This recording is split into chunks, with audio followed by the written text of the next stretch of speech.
Hello. Hi, good. Happy Pride. Hmm? Happy Pride. Happy Pride.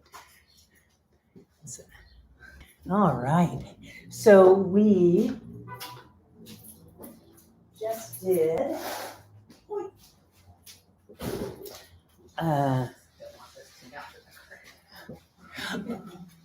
Not after all of that work. Not after all that work. Yeah. Okay. So last week we had a plant exploration using elderflower. So we drank elderflower tea and discussed the use of elderflower mostly internally. And today we are going to look at use of elderflower topically, how we use it on the skin and formulation with it. Marcos, good morning. Good afternoon, Marcos. So we're going to look at use topically and then formulation. I have a couple of different herbs that I brought in, and so we'll look at making a few different topical formulas, not using oil. We're going to, hello, knock, knock, come on in. Hello. Yeah, go ahead, you can grab chairs over there and make yourself comfortable. We will.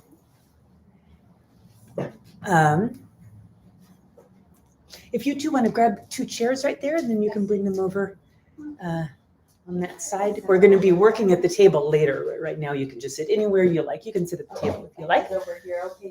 Anywhere you like is fine. So the plant that we're looking at today, and as I talked about in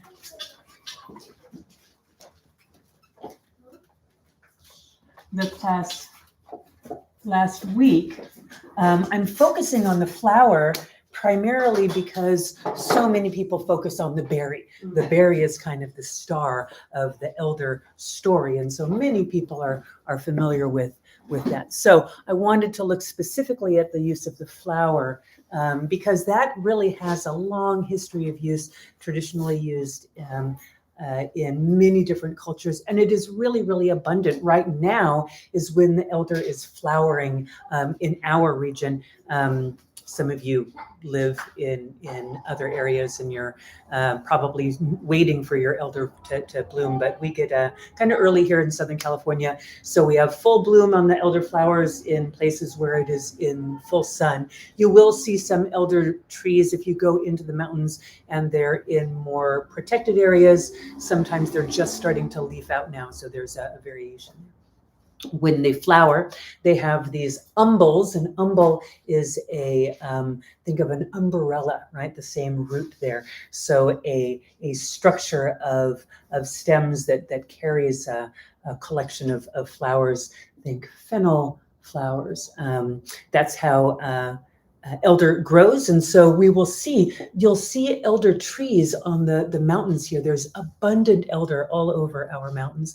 And if you are able to see one close and identify the flower, the inflorescences, the splotches of sort of a green cream colored flower, you'll start to train your eye to be able to see it further and further away, and then you'll be able to see hillsides that are covered with elder from a very, very long ways away, because the coloration of the flowers is very, very distinct, and they're just abundant right now. So when you see one out in the wilderness, definitely start to train your eye to recognize it. It's a good thing to do anytime you're looking at learning how to identify plants. Look at it from close up, look at it from further away, look at it from different distances, and start to see how it looks from further and further away. It's amazing how effective you'll be at seeing plants that you thought, there's just a green plant over there. You'll be able to identify your friends. Hi, Ren. Hi, welcome. So elderflower, we talked last week about elderflower's ability to cool heat. That's one of its primary qualities, is that it helps to stabilize tissues and cool heat signs in the tissues that it is in contact with. So we use it quite often for redness and heat in the skin, cuprous skin, red inflamed skin, rosacea.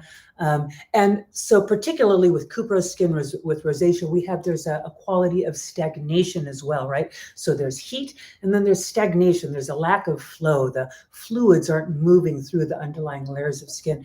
And so there may be, along with that accumulation of redness, there may be an underlying tint of like purple or a coloration of the skin underlying there that would show that there's just not really good blood flow. There's not good lymphatic flow, extracellular fluid. The fluids in the body are not moving and moving things along through there. So that kind of duality of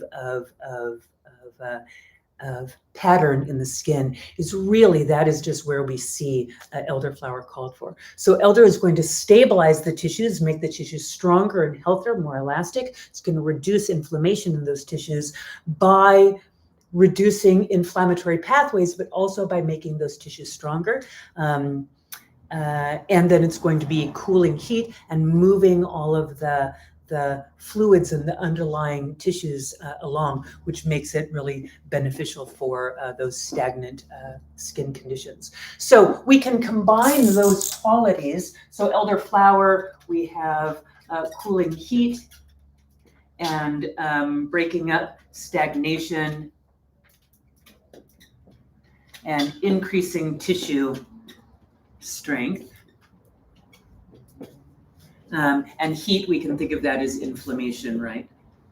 So those are the qualities of elderflower that we would be bringing to using it topically on the skin. So if we're looking at formulation then, as we're going to be looking today and combining elderflower with other plants, we can start to tweak these qualities and make something that might be more specific for our needs. Trinity, hi, welcome. This is part 2. So last week we did just an introduction of elderflower. This is our first week of formulation, and then next week will be internal formulation. So glad you made it this week and hope to see you next week. So there's elderflower. So let's look at one of the herbs that we often see along with elderflower, which is rose. So rose, what are the energetic qualities of rose? Here's elderflower. Does anyone know the energetics of rose? Cooling. It's cooling, absolutely. So reduces heat. So it's really nice in combination with elderflower when you're really looking at stabilizing or reducing heat signs in the skin. We have a combination of elder and rose together. So yes, rose is cooling, absolutely. Other energetic qualities? Anyone on line 2? Rose reduces heat. What else does it do? There is a chemistry about rose. I want to say it's drying from the tannin. It is drying, yes, it is, yes. So it is drying, absolutely. And so tannins is the other thing, but tannins aren't a fluid spectrum chemistry, even though they're going to cause dryness in the tissues. We think of that as a structural energetics. So it is increasing tissue tone, right? So here, tissue strength again.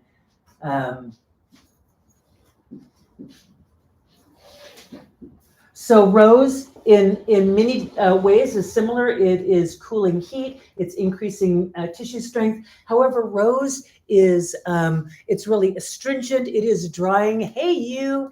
And it is sort of stabilizing, where elder is more moving. It's moving the underlying stagnation. So it's a really nice combination of energetic patterns, actually, because sometimes you do need that both of those qualities, right? Especially we were talking about like cuprous skin again earlier, that quality of redness. You really do want to stabilize the tissues. You want to strengthen blood vessels. You want to make everything stronger. You want to clear all of that heat and clear that stagnation, but you definitely don't want to be moving too much. We wouldn't use something like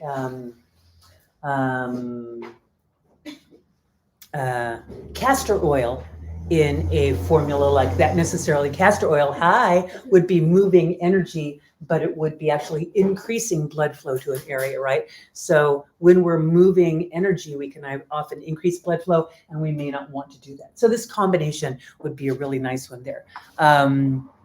So, and then we have the additional chemistry of the tannins there. So if we wanted to go opposite of that, we would go with, we have another option here, rosemary. So rosemary, what are the energetic qualities of rosemary here? And I'm writing this down. Y'all are you're going to be formulating with these herbs. So you want to start thinking about the qualities that you're going to want in your blend. So elder rose, rosemary. What are the thermal qualities of rosemary? Warming. Exactly. Yes, it's warming. Absolutely. So it is going to be increasing heat. Now, we might think, if we have this kind of reductionist mindset, which admittedly this type of language, calls us to have that reductionist mindset, this binary concept of it's heating or cooling or drying or damp. So we want to acknowledge that is it is a spectrum, and it's very complex, and there's also complex chemistry here. But also it is not contradictory to use something that is increasing heat and something that is decreasing heat, right? Because they increase and decrease heat in different ways.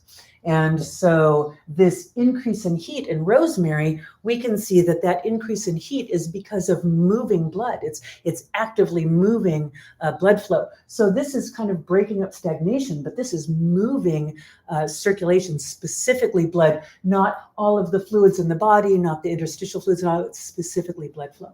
So rosemary is really, really nice in an area where we want to maybe draw more blood to that area. Maybe we have an area that's very cold, that is not getting there. There even can be that pattern of stagnation, but also a lack of blood flow there. And sometimes you can just see that in the tissues. You look at the skin, you say, we just need to get more blood, more vitality in there, more heat, more life, right? And so rosemary is a classic plant for that. So absolutely, there's going to be times where we can see we want to reduce heat, we want to get movement in there. We might not want to combine elder and cayenne, right? That might not be a good combination, but elder and rosemary would be really, really lovely.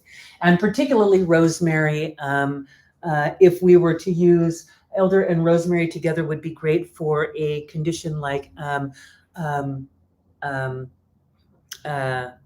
dandruff, seborrheic dermatitis on the scalp, right? Again, getting that circulation in there, reducing the heat and the inflammation, but moving that blood, getting circulation in there, getting more nutrients to the scalp, nutrients to the hair, to the hair follicles, could be very, very beneficial there.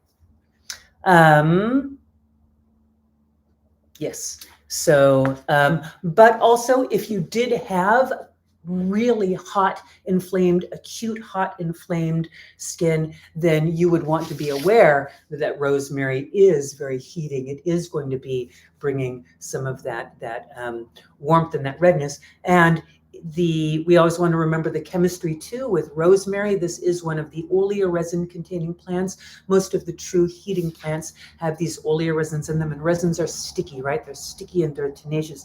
They hold onto skin, and that's one of the ways that they increase circulation. They increase that warmth, partially by being a little bit irritating, because it's a resin stuck to the tissues, whether it's inside the body or on the skin. And so if you think of that stickiness in the resin, you can think, how is that going to feel on that qualities on that my skin, right? That might feel good. We might feel like, yeah, that's what I need to get the circulation in there. But we can also have red, hot, inflamed skin that we could think, no, putting a resin on there and increasing that warmth would really feel uncomfortable, right? And so we can see that there's different qualities of heat. There's different ways that heat in the skin is going to respond to that. But if you think of that concept, of I am putting a resin on the skin, this resin is irritating and stimulating, how is that going to feel to that skin?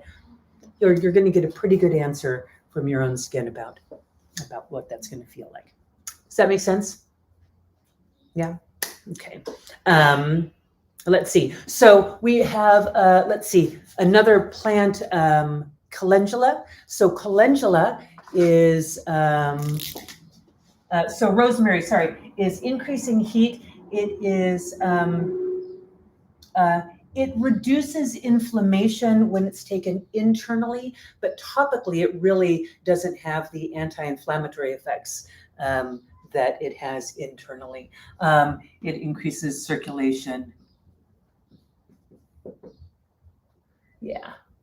And it is drying. Okay, there's our rosemary. So chamomile is our next one. So chamomile, energetics of chamomile.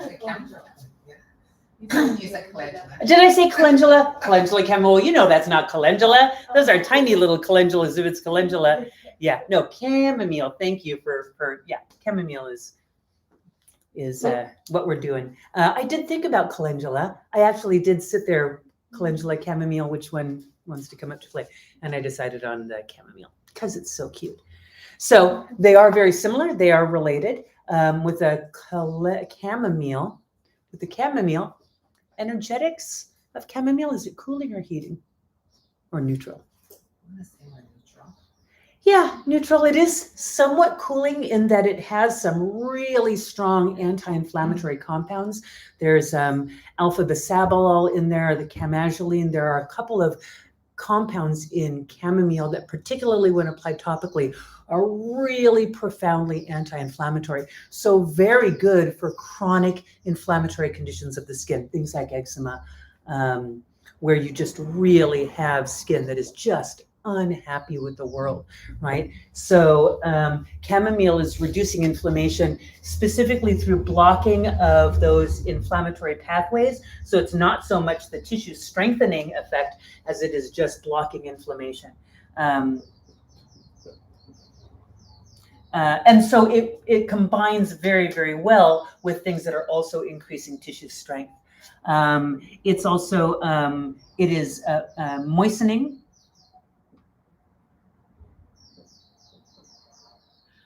So it's one of the first that we have here that is actually bringing moisture to the tissues. So it's a nice balance there, particularly if you're using it with one that is more overtly drying. When you want to apply something topically to the skin, that is one of the primary categories we're going to look at, is the fluid spectrum, whether that skin wants to have moisture brought into it or needs to have moisture removed from it, right? So here, when we're looking at something that's breaking up stagnation, we're removing moisture from the underlying tissues, right? So there's different areas that we can think of, where is the moisture?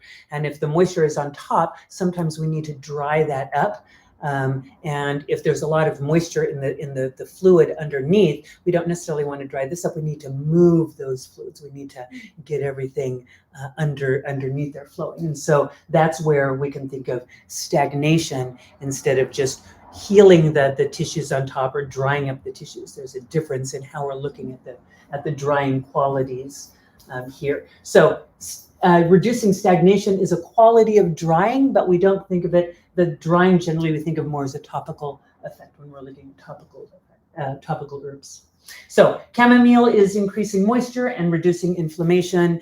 It is also an aromatic. It has some volatile oils, some essential oils, and so you can get some flavor and aromatic compounds in there. It's pretty mild. You're not going to get a whole lot, but you can make a very pleasing skincare formula using the chamomile and elderflower and rose and rosemary. We have our final plant is one that is not aromatic, and that is plantain. So this is plantain the weed and not plantain the vegetable. Plantain is one of our most common weeds. And plantain, I was looking at plantain and looking at comfrey, thinking one of the two was going to come over. But we did comfrey not too long ago. And comfrey has some limiting factors to it that I felt plantain would be more widely applicable for folks. So plantain is one of our primary first aid plants. It's going to be extremely effective whenever there's any tissue that needs to be repaired. So repairing and rebuilding tissue, wound healing. It is very good for stabilizing tissues, for reducing inflammation. It is also a very good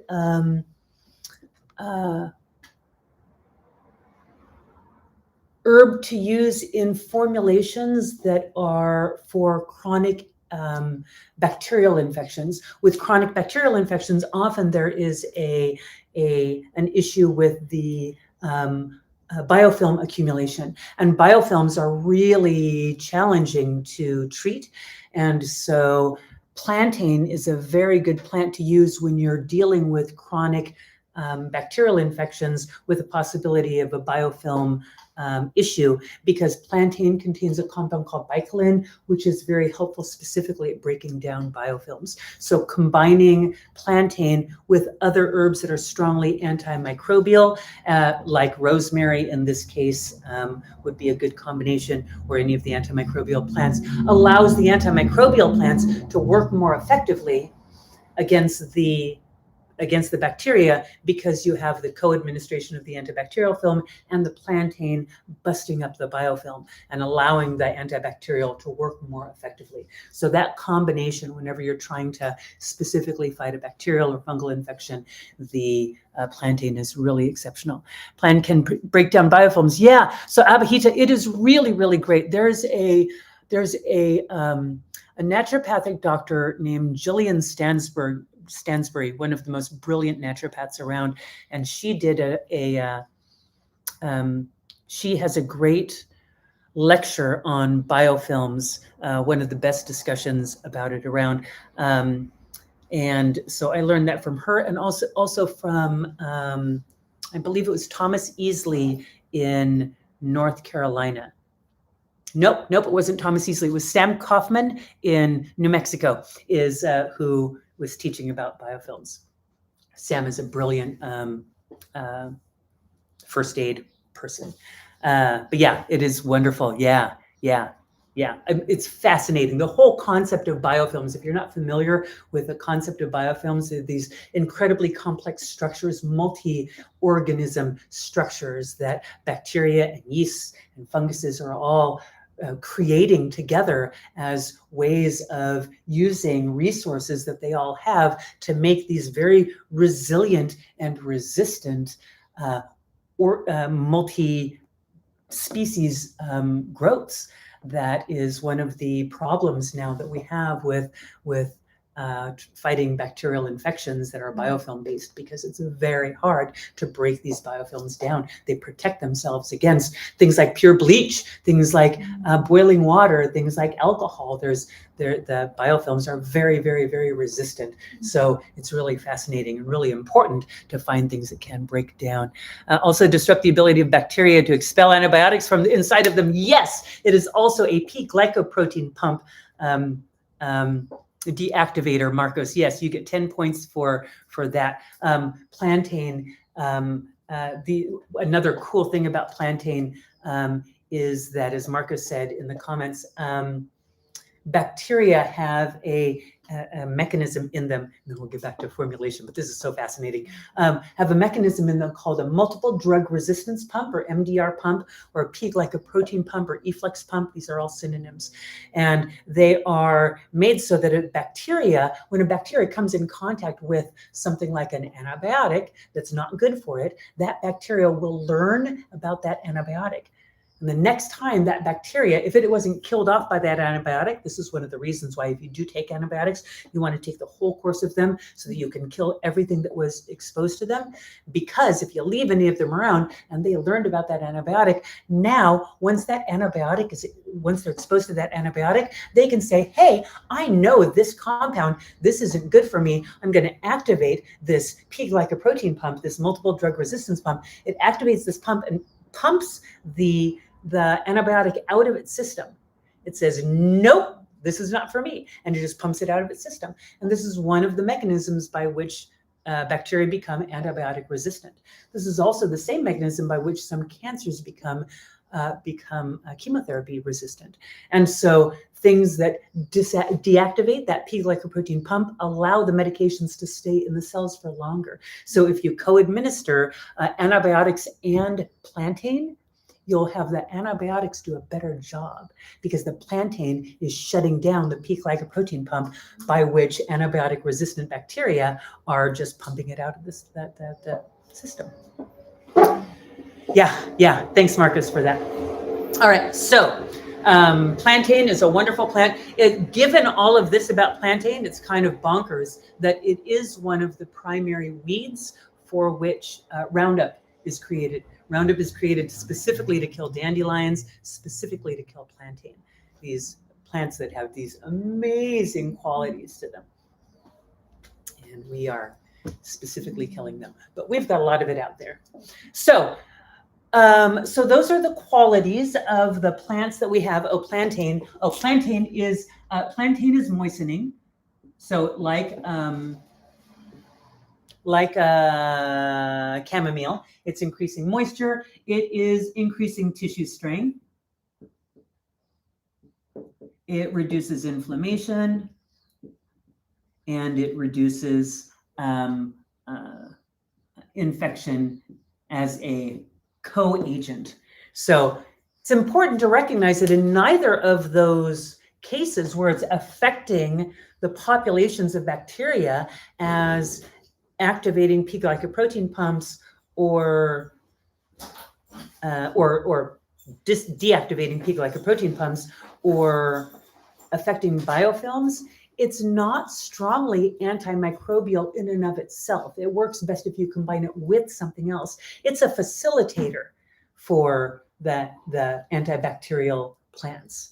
So it's a cofactor. You always want to have plantain plus something else that it's gonna work with. All right, so those are our 5 plants: elder, rose, rosemary, chamomile, plantain. They all have different qualities with them. And so if we're making things topically with them, we can infuse them into a couple of different media. And I brought 2 to discuss today because we're specifically looking at the qualities of elderflower at reducing heat and inflammation and stabilizing tissues. And so I wanted to look at 2 different options for topical usage. So remember that this is something that you're making for topical usage, but also this will be yours. So if you want to make it for internal usage, it's yours. You can, everything here is for internal use. The 2 solvents that we're going to use for extraction, we have honey to make a honey extract of these herbs, and we have vinegar. I wouldn't recommend making an oxymel, combining the honey and vinegar together, but again, this is your formula, so you can do that. Vinegars are particularly good if you are looking to reduce heat in the skin. So vinegar, apple cider vinegar, is really, really exceptional for skin health in general. We remember that the complex ecosystem that lives on the skin secretes what's called an acid mantle. That acid mantle is what protects the external structures of the skin against everything, helps to reduce inflammation and keep all of the microbes happy. When we wash our hands, when we wash our skin, when we take a shower, we disrupt that acid mantle, and it takes a while, depending on the health of our microbiome of our skin, it takes a while for that to rebuild. So using vinegar as a dilute acid solution on the skin can reestablish that more rapidly. You do want it dilute. It is very acidic, and it's not going to feel good on your skin undiluted, but in about a 1 to 4, 1 to 5 dilution of vinegar in water. That's going to make a very soothing, anti-inflammatory formula for the skin. It can quiet down overactive sebaceous glands. Sebaceous glands sometimes are have hyperproduction of oil because of inflammation in the skin. And when we quiet the skin, we can quiet down that oil production. So vinegar is a really nice medium to use if you want to make a skincare product that is specifically going to be helpful for general purpose on the skin, but particularly for heat and redness in the skin. It is one of my favorite ways of making skincare products is using vinegar. So you would we've got jars, you'll fill your jar up about 3/4 of the way with whatever herbs you're going to use, and then pour vinegar over it. Let it sit. These are going to extract pretty quickly. All of these herbs, we're looking at mostly flowers and then one leaf well, 2 leaves and 3 flowers. Most of them volatile. These are going to extract within a couple of days. They're going to extract very, very quickly. This is not a month-long extraction process. You could speed this up by throwing some heat on into the mix. So doing a double boiler, we've discussed this in class before, putting it into a pot of warm water and letting it sit there will enhance that extraction. But really, the vinegar extraction will be ready within 2 or 3 days. So strain it through a strainer, squeeze it out, and you will have a vinegar infused with the herbs that you've chosen for your formula. That herbal vinegar should be diluted before it's applied to the skin. And that is when you want to dilute it, is when it's applied to the skin. You're not going to want to dilute it when you make it, because in dilution, it's not going to be shelf stable. It's not going to be able to stay good for more than about a day after you dilute it. So you really want to dilute as you're using it and use it all up. One of my favorite ways of using it is I'll have a little cup, a little bit bigger than this, but I'll have a cup in the shower.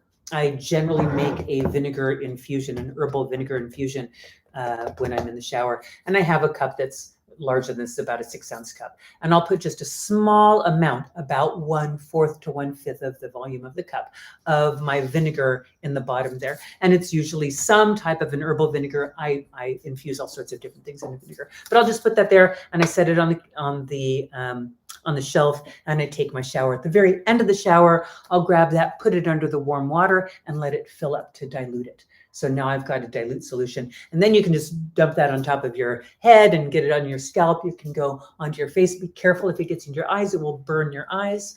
But otherwise it can go onto all of the parts of your body. It's very, very good for every part of your body to have that vinegar wash. You don't have to rinse it off. You can leave it on there in that dilution. You'll smell vinegary while it's wet. When it dries, there should not be any kind of scent to it.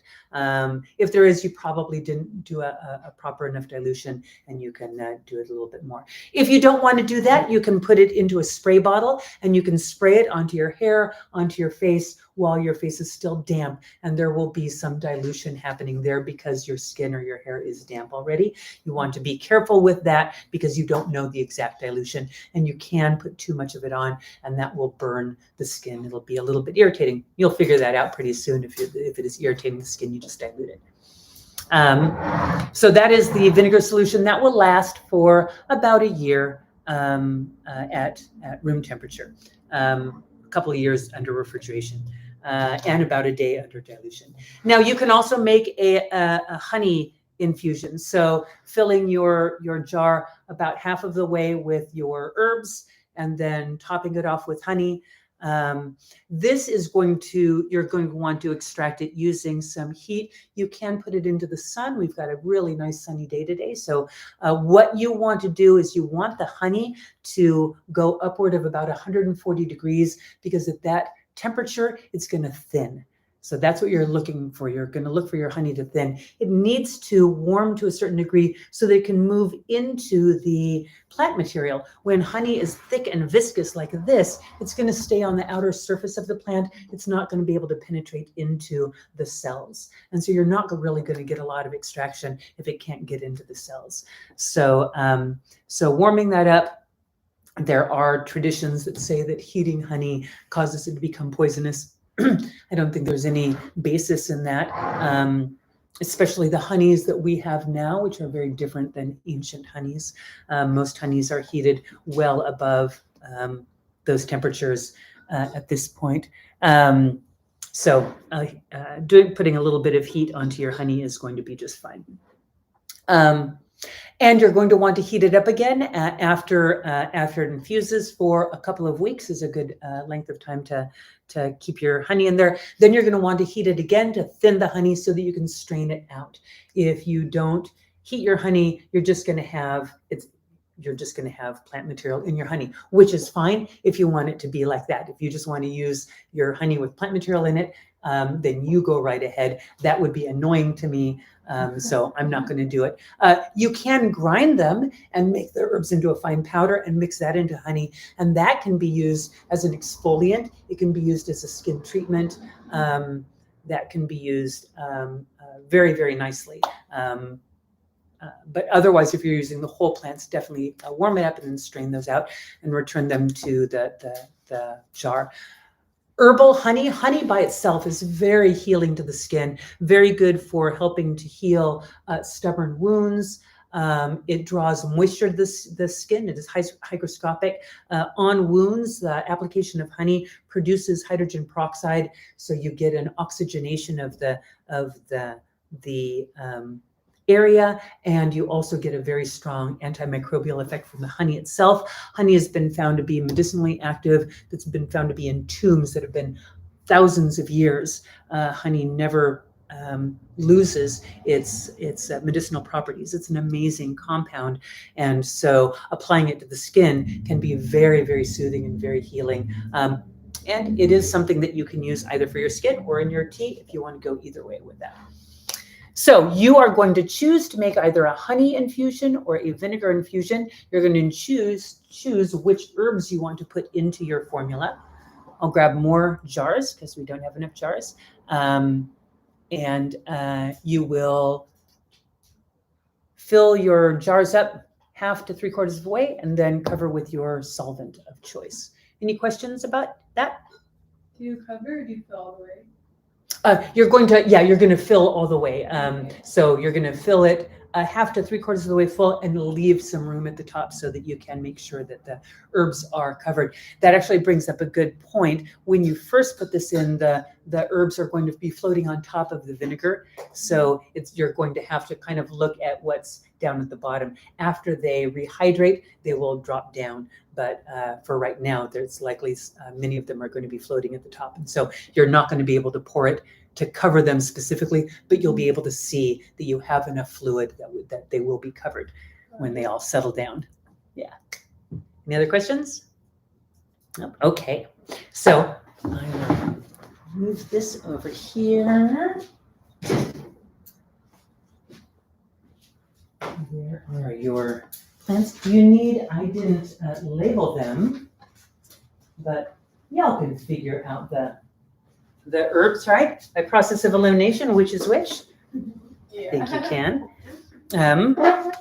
All right, folks online, do you have any questions about what we were just talking about?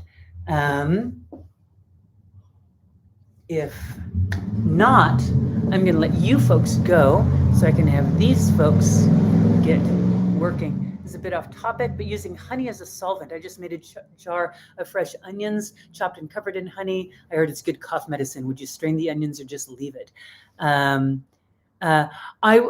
So they are great. Abahitha, it is a really traditional recipe. It's a great thing to do.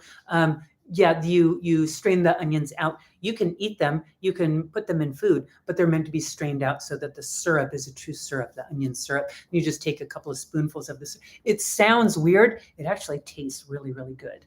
But it sounds bizarre. But that is a very, very old recipe. I learned about that recipe in a book where I also learned about you can do the same thing with snails. You fill a jar with snails and you cover them with honey, and they made a snail syrup, which sounded much less appealing to me than the onion syrup. So I would stick with the onion syrup.